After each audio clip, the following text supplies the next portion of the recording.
예배로 드립니다.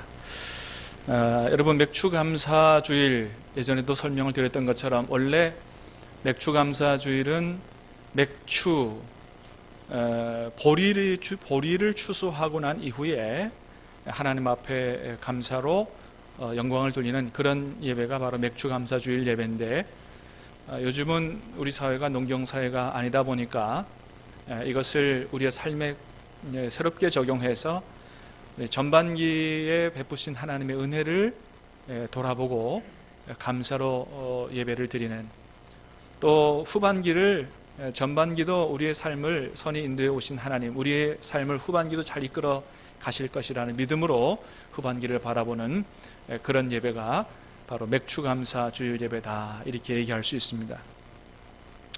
자, 여러분 어떻습니까? 지난 6개월 지나면서 하나님께서 여러분의 삶에 어떤 은혜를 베푸셨는지 좀 돌아보셨습니까? 어떻게 좀 은혜가 여러분이 풍성하게 느껴지고 여러분 감사가 좀 나오던가요? 꼭 그렇게 할 수 있게 되길 바랍니다. 저도 제 삶 지난 6개월을 잠시 돌아봤는데, 매년마다 그러지만은 참 하나님의 은혜가 얼마나 참 놀라운지요. 감사가 끝도 없어요. 몇 가지만 말씀을 드려보면, 첫 번째는 지금까지 살아온 것이 하나님의 은혜이지요. 여러분, 지금까지 살아온 것 하나님의 은혜인 줄 믿습니다. 여러분, 사실 오늘 우리가 이렇게 지금 살고 있는 거, 우리처럼 오늘 이 시간을 맞아서 하나님 앞에 예배를 드리고 싶어 하는 사람들이 얼마나 많은지 몰라요. 그러나 그럼에도 불구하고 이런저런 이유로 먼저 세상을 떠나서 이 축복의 오늘을 누리지 못하는 분들도 많다는 것이죠. 여러분, 우리는 살고 싶다고 다 우리가 원하는 만큼 사는 게 아니에요. 여러분, 우리의 생명의 주인은 우리가 아니고 하나님인 줄 믿습니다. 그러므로 우리가 언제까지 사는 거냐? 하나님이 살게 하시는 만큼만 사는 거예요. 여러분, 오늘 우리가 사는 게 내가 살고 싶어서 내 건강관리 잘해서 사는 게 아니고 하나님이 살게 하셨기 때문에, 은혜 주셨기 때문에 사는 것인 줄 믿으시기를 바랍니다. 그러니 지금까지 살아온 게 누구 은혜예요? 하나님의 은혜예요. 세상 사람들은 몰라도 우리는 그것을 알고 믿고 고백하는 사람들이다라고 하는 거죠. 두 번째, 저는 올해 참 감사한 게 저희 집 큰아들이 대학에 들어갔다는 겁니다. 여러분,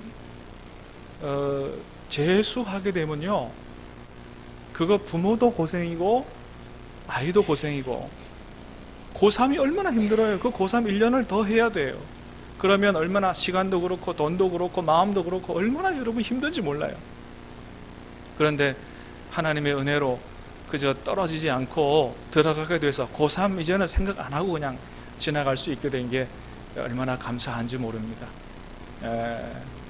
저희 아들 대학에 떨어지지 말라고 기도해 주신 분들이 많은 줄 아는데, 감사를 드리고 하나님 앞에는 영광을, 여러분께는 감사를 드립니다. 또 하나 감사한 것은, 여러분 아시는 것처럼 사실은 제가 올해 제 인생에서 가장 큰 어려움을 겪었죠. 그런데 하나님 은혜 가운데서 이 모든 일들이 이렇게 빠르게, 이렇게 아름답게 정리가 되고, 뿐만 아니라 제가 많은 것을 깨닫게 돼서 좀 더 성장하고 성숙한 그런 목회자가 되는 계기가 된 것이 참 얼마나 하나님의 은혜로 감사한지 모릅니다. 먼저 저는 이번 계기를 통해서 우리 신암교회가 얼마나 참 좋은 교회인가 하는 것들을 새삼 깨닫게 됐는데, 여러분, 다른 교회 같으면 사실은 속된 말로 절단이 나도 날만한 일인데, 이렇게 아무 일도 없었던 것처럼 모든 어려움을 하나님 앞에 기도하면서 사랑으로 해결해 준 우리 신암교회가 참 얼마나 좋은 교회인가. 여러분, 그래서 우리 교회를 다 보고 있던 밖에서도 그런 얘기 한다 그래요. 신암교회를 봐라, 참 얼마나 지혜롭고 아름다운 교회냐, 그런 얘기를 한다 그래요. 사랑하는 여러분, 우리의 이 모든 어려움들을 하나님 앞에서 기도하며 지혜롭고 사랑으로 잘 해결한 우리 교회, 하나님 기뻐하시고 우리 교회 앞날에 복을 내려 주실 줄로 믿습니다. 그래요. 저는 또한 이번 계기를 통해서 목회의 가장 기본적인 가치는 교회 성장이 아니라 여러분 한 분 한 분을 정말로 사랑으로 섬기는 것임을 다시 한번 깨닫게 됐습니다. 여러분, 사실은 목회의 가장 중요한 기본적 가치, 여러분, 이것은 사실은 성도들이에요. 그런데 제가 이 부교육자로 훈련받던 그 시기에는 이 오직 교회 성장 이런 쪽에 몰두하던 그런 시대였기 때문에 오직 그거 잘하면 목회 잘하는 것인 줄 알고 그렇게 생각했던 그런 저의 부족함이 있었던 것 같은데, 이번 계기를 통해서 하나님께서 많은 것들을 깨닫게 하시고 정말 여러분 한 분 한 분이 하나님 앞에서 얼마나 소중한 분들인가를 깨닫게 되고 여러분을 다른 생각, 다른 마음으로 대할 수 있게 되니 하나님께서 제 마음속에도 기쁨과 행복으로 충만하게 채워주시고 모든 것들이 아름답게 회복할 수 있도록 은혜를 베풀어 주셨습니다. 할렐루야. 다시 한번 하나님 앞에 감사를 드리고 또 교회의 안정을 위해서 기도하시고 여러모로 애쓴 우리 장로님들, 우리 여러 성도님들께 다시 한번 진심으로 감사를 드립니다. 여러분, 이렇게 지난 6개월이 어려운 일도 있었지만 그러나 그 어려운 일들을 다 이기고도 극복하고도 남을 만한 하나님의 은혜와 위로가 충만했던 시기가 저에게는 2019년도 전반기였다, 이렇게 말씀드릴 수 있을 것 같습니다. 여러분에게도 지난 6개월 되돌아보면 하나님께서 주신 은혜들이 많을 줄로 아는데 간절히 바라기는 그냥 넘어가지 마시고 하나님 주신 복들을 하나하나 잘 세워볼 수 있게 되기 바라고 큰 감사로 하나님 앞에 영광 돌리는 그런 여러분 되시기를 주님의 이름으로 축복합니다. 시편 50편에 보면 하나님이 이렇게 말씀하셨어요. 한번 같이 읽어보겠습니다. 시편 50편 말씀 시작. 감사로 제사를 드리는 자가 나를 영화롭게 하나니 그의 행위를 옳게 하는 자에게 내가 하나님의 구원을 보이리라. 아멘. 어떻게 예배하는 자가 하나님을 영화롭게 한다 그랬습니까? 감사로 예배하는 자가. 사랑하는 여러분, 하나님 앞에 예배 드릴 때마다 헌금만 챙겨 오시는 게 아니고 나의 삶에 베풀어 주신 하나님의 은혜를 찾아서 그 은혜로 하나님 앞에 은혜에 대한 하나님 앞에 감사를 드리겠다고 하는 이런 마음으로 하나님 앞에 나와서 예배 드릴 수 있게 되기를 간절히 바랍니다. 그런 예배가 하나님을 영화롭게 하고 그런 예배가 하나님을 기쁘시게 하고 그런 예배, 그렇게 예배하는 자에게 하나님이 복을 주시겠다고 말씀하신 것입니다. 자, 그러나 여러분, 우리가 이 맥주감사주일에 하나님께서 내게 베풀어 주신 그 은혜에 감사드리는 거, 그거 말고도 이 맥주절에 반드시 기억해야 할 것이 하나 있습니다. 그게 뭐냐 하면 바로 이 맥주절은 성령 강림 주일이었다라고 하는 거예요. 여러분, 성령 강림절을 때로 뭐라 그러기도 하냐면 오순절이다, 그죠? 그런 얘기 하는데 원래 구약 시대부터 맥주절은 오순절이라고 불렀습니다. 한번 따라합니다. 맥주절은 오순절이다. 여러분 기억하시길 바랍니다. 맥주절은 오순절이었다는 거예요. 왜냐하면 맥주절은 원래 보리추수를 할 때 보리추수 첫 단을 딱 베는 그 날을 뭐라 그러냐면 초실절이라고 그래요. 첫 열매를 추수한다. 초실절. 이 초실절 이후에 이제 추수가 계속 진행되는데 추수를 다 끝내고 50번째 되는 날 하나님 앞에 보리추수를 다 끝내고 감사하면서 지킨 절기가 뭐냐 하면 맥주절이라는 거예요. 자, 그래서 맥주절은 뭐가 되는 거예요? 오순절이 되는 것이죠. 자, 그런데 놀라운 건 뭐냐면 이 구약의 절기가 예수님 안에서 그대로 이루어졌다는 거예요. 할렐루야. 여러분, 예수님께서 십자가에 돌아가시고 3일 만에 부활하셨어요. 그걸 뭐예요? 잠자는 자들 중에서 첫 열매가 되셨다라고 하는 이유가 있어요. 왜요? 예수님 부활하신 절기가 초실절이었거든요. 그 초실절이 지난 50일째 되는 오순절에 누가 오셨다는 겁니까? 성령께서 오셨다는 겁니다. 할렐루야. 예, 예수님 부활하신 날은 초실절이요, 성령님이 강림하신 날은 바로 오순절이다. 그래서 맥주절은, 오늘 맥주절 꼭 기억해야 될 것은 뭐라고요? 오늘이 오순절이요 성령 강림절이다 라고 생각하는 것, 여러분 중요하다는 거예요. 우리가 교회력에 성령 강림절 지났지만은 이 성경상의 절기를 보면 바로 오늘이 성령 강림절이다. 그래서 2000년 전 오순절에 성령께서 임하셨는데 그때의 상황을 이렇게 기록하고 있어요. 사도행전 2장의 말씀을 다시 한번 4절까지 한번 읽어보겠습니다. 시작. 오순절 날이 이미 이름에 그들이 다 같이 한 곳에 모였더니 호련히 하늘로부터 급하고 강한 바람 같은 소리가 있어 그들이 앉은 온 집에 가득하며 마치 불의 혀처럼 갈라지는 것들이 그들에게 보여 각 사람 위에 하나씩 임하여 있더니 그들이 다 성령의 충만함을 받고 하심을 따라 다른 언어들로 말하기를 시작하니라. 아멘. 여러분 그렇습니다. 여러분 우리가 성령 강림 이전의 제자들의 모습과 이후의 제자들의 모습을 우리가 복음서와 사도행전 통해 잘 알고 있는데 여러분 제자들이 어떻게 했어요? 성령께서 오시기 전에는 다 여러분 죽음이 두려워서 십자가에 예수님 다 버리고 도망갔죠. 그런데 그런 제자들이 오순절 성령 강림을 체험하고 나서 성령의 충만을 받고 나서 어떻게 됐어요? 이제는 목숨을 걸고 예수님을 증거하고 자랑하는 사람들로 놀랍게 변화되었다는 거예요. 그리고 2000년 동안 성령의 충만함을 받은 이런 사람들을 통해서 복음이 전파되게 되고 그 복음이 들어가는 것마다 나라가 변화되게 되고 세계 역사가 변화되게 되는 이런 놀라운 시작이 언제? 2000년 전 오늘 맥주절에 오순절에 성령 강림절에 있었던 일이었다라고 하는 것입니다. 여러분 그러나 하나님 원하시는 건 뭐냐 하면 이런 성령 강림 맥주절에 일어난 놀라운 역사가 옛날만이 아니고 오늘도 동일하게 이 맥주절에 우리 교회 가운데 우리 한국 교회 가운데 세계 교회 가운데 일어나기를 원하신다라고 하는 거예요. 다시 말하면 2019년 맥주절은 단순히 감사로 끝나는 절기가 아니고 뭐예요? 우리 모두가 다 다시 한번 성령의 충만함을 받고 능력을 받고 놀랍게 변화되는 그런 하나님의 십자가의 복음의 군대가 되기를 주님께서 원하신다고 하는 거예요. 사랑하는 여러분 오늘이 그런 날 될 수 있게 되기를 주님의 이름으로 축복합니다. 여러분 성령께서 임하시고 나면 우리가 성령의 충만함을 받게 되면 어떤 일들이 일어나는가? 오늘 본문이 성령께서 오시면 어떤 일들이 일어나는지를 잘 보여주는 말씀인데요. 오늘 본문은 우리가 잘 아는 것처럼 바로 에스겔이 본 마른 뼈의 환상에 대한 말씀이죠. 자, 오늘 본문을 보면 먼저 성령님은 우리를 인도하시고 우리의 눈을 열어주시는 분이신 것을 보게 됩니다. 1절 2절을 다시 보겠습니다. 자, 에스겔 37장 1절 2절입니다. 시작.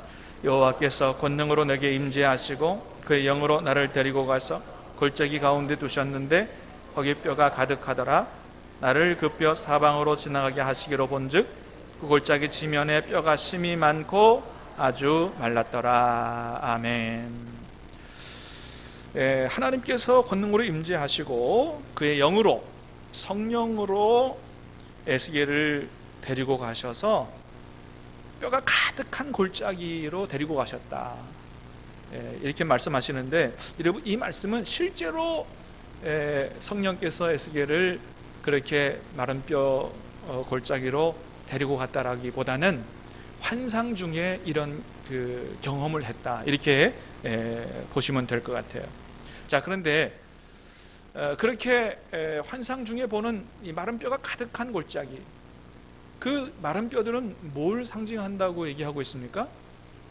11절에 보니까 또 내게 이르시되 인자 이 뼈들은 뭐라 그래요? 이스라엘 온 족속이다. 그들이 이르기를 뭐라고 합니까? 우리의 뼈들이 말랐고 우리의 소망이 없어졌으니 우리는 다 멸절되었다 하느니라. 여러분 지금 이 에스겔이 활동하던 시대는 예루살렘이 완전히 멸망할 때는 아니지만 지금 일부는 바벨론 포로로 잡혀가서 그곳에 있으면서 에스겔이 그곳에서 같이 포로로 있으면서 하나님 말씀을 전한 이런 말씀이 바로 에스겔서 말씀이거든요. 자, 이 마른 뼈들은 지금 바벨론의 포로로 끌려가서 있으면서 이제 우리는 다 끝났다. 그래서 모든 소망을 잃어버린 채 절망 가운데 갇혀있는 이스라엘 백성들을 보여주는 거예요. 여러분 그렇습니다. 그들은 죽었어요. 소망이 없습니다. 다시 살아날 가능성이 전혀 없는 사람들이에요. 오죽하면 바싹 마른 뼈라고 그렇게 했겠어요? 그것이 그들의 현실이었습니다. 여러분 그렇습니다. 성령님은 먼저는 에스겔에게 이스라엘 백성들의 현 주소를 보게 하셨어요. 지금 너희들이 어떤 상태 가운데 있다. 여러분, 그렇습니다. 우리도 우리의 현 주소를 볼 수 있어야 돼요. 실체를 보지 못하면서 그냥 아무 근거 없는 장밋빛 미래 바라보는 거, 여러분 이거 바람직한 거 아니죠. 우리의 실체가, 우리의 상황이 어떤지를 정확히 볼 수 있어야 하나님 앞에 기도도 할 수 있는 것이죠. 그래서 하나님이 에스겔에게 물으십니다. 3절 말씀 보겠습니다. 시작. 그가 내게 이르시되 인자야 이 뼈들이 능히 살 수 있겠느냐 하시기로 내가 대답하되 주 여호와여 주께서 아시나이다. 아멘.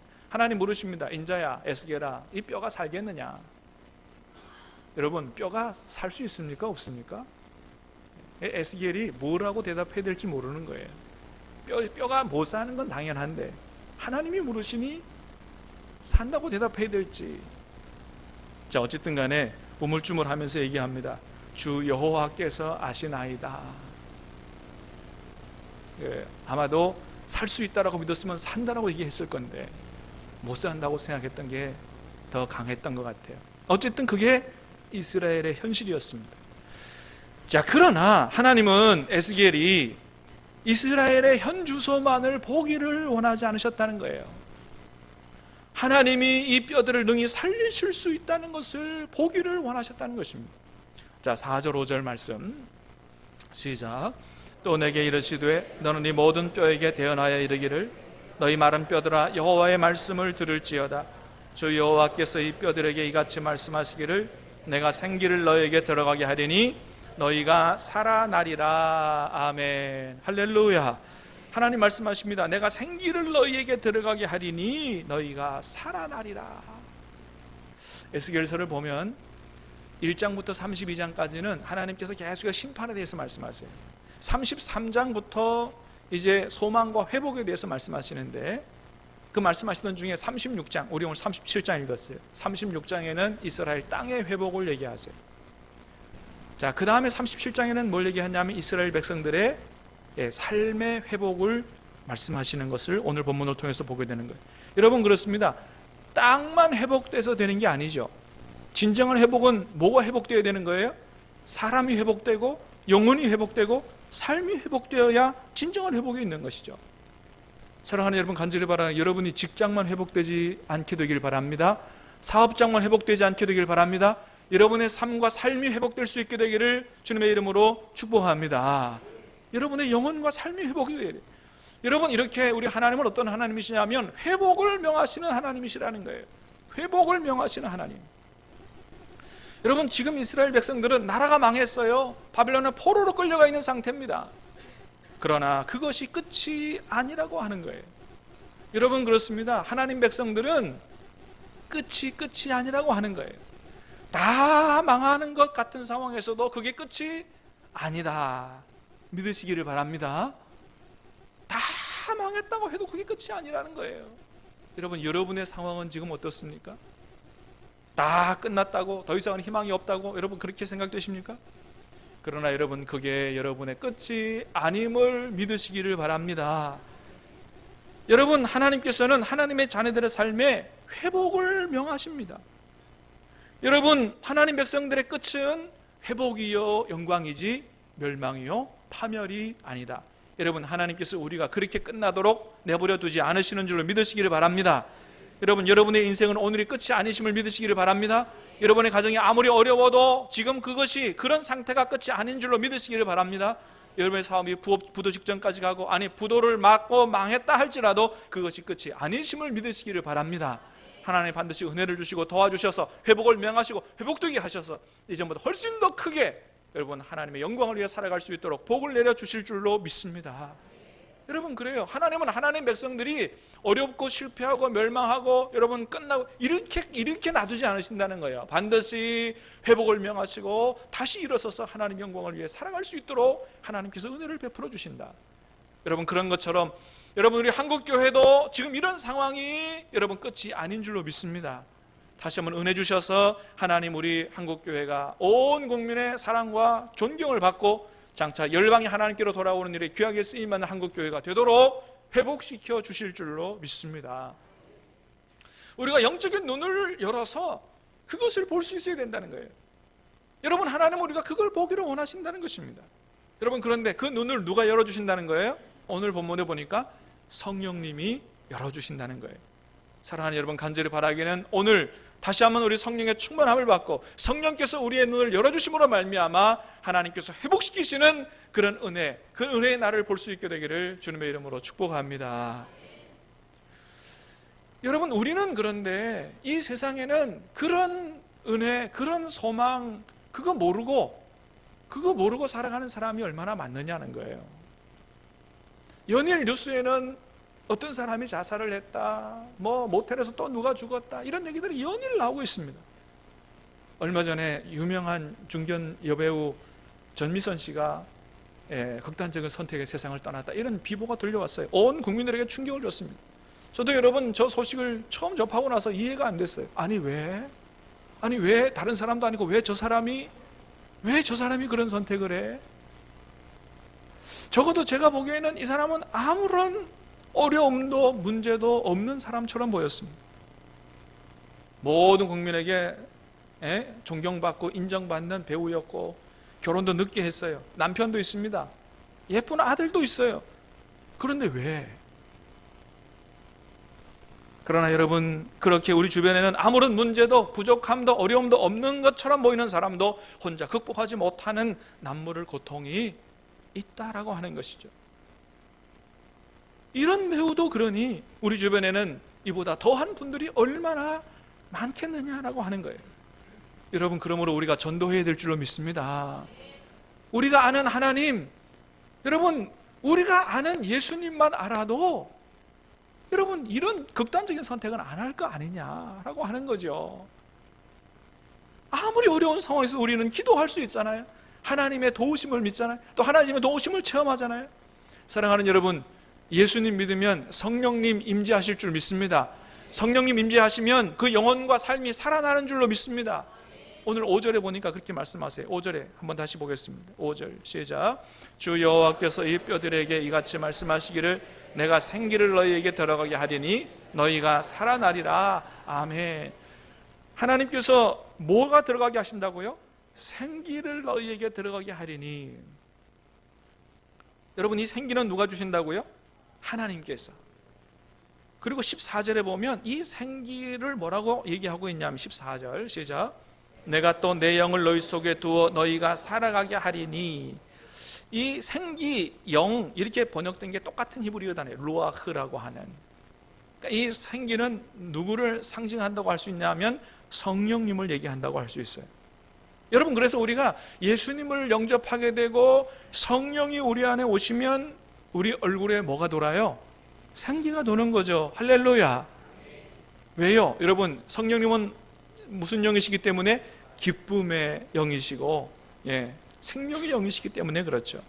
사랑하는 여러분, 다시 한번 축복합니다. 오늘 다시 한번 성령으로 충만해지심으로 말미암아 하나님 주시는 기쁨과 평강이 넘쳐나게 되기 바라고, 저 여러분의 얼굴에 생기가 돌 수 있게 되기를 주님의 이름으로 축복합니다. 이 생기의 바람이 여러분, 우리 인생에 뿐만 아니고 우리의 가정에도, 우리 사업장에도, 우리 교회에도 불어와야 되는 거예요. 이 생기의 성령께서 우리 한국교회에도 불어올 때 여러분, 우리가 다시 회복되고 살아나는 역사가 있게 될 줄로 믿습니다. 여러분, 오늘 본문의 이 이스라엘 백성들은 완전히 끝난 상태였다니까요. 마른 뼈들이었습니다. 소망이 없었어요. 자기들의 힘과 능력으로는 다시 도저히 일어날 수 없는 그런 상태였습니다. 그러나 하나님 말씀이 선포되고 그 안에 생기의 성령께서 임재하시니 그 전체가 살아 움직이는데 뭐가 됐다고요? 큰 군대가 됐더라. 할렐루야. 하나님의 영광을 위해 살아가는 큰 십자가의 군대로 일어섰다는 거예요. 이걸 잘 보여주는 게 뭐냐? 사도행전의 말씀이에요. 성령께서 임재하시니 죽음이 두려워 십자가 앞에 다 도망갔던 제자들이 어떻게 해요? 놀랍게 하나님 나라의 꿈과 비전을 가진 사람들, 정말로 예수님을 복음을 증거하지 않고는 견딜 수 없는 그 나라를 위해서 목숨을 걸고 살아가는 그런 사람들로 변화되게 됐고, 그들을 통해서 세계 역사가 변화되게 되는 놀라운 역사가 오순절 성령 강림을 통해서 나타나게 됐다고 하는 것입니다. 사랑하는 여러분, 2019년 맥주절, 오순절, 여러분 오늘은 하나님께서 우리가 감사절로만 끝나지 않게 되기를 바라고, 어떤 절기가 되기를 원하신다고요? 다시 한번 성령의 충만함을 받고 성령의 사람, 생명의 사람, 능력의 사람으로 변화되기를, 그래서 하나님의 영광 위에서 살아가게 되기를 주님께서 원하신다고 하는 것입니다. 사랑하는 여러분, 성령님께서 우리 안에 이미 와 계신 줄로 믿습니다. 다시 한번 간절히 기도하고 성령으로 충만해짐으로 말미암아 저 여러분의 인생과 가정과 사업, 모든 교회, 모든 것이 다 회복될 수 있게 되길 바라고, 하나님의 영광을 위해 십자가의 군사로, 복음의 군사로 살아갈 수 있게 되기를 주님의 이름으로 축복합니다. 우리 찬양 드리고 기도하도록 하겠습니다. 허무한 시절 지날 때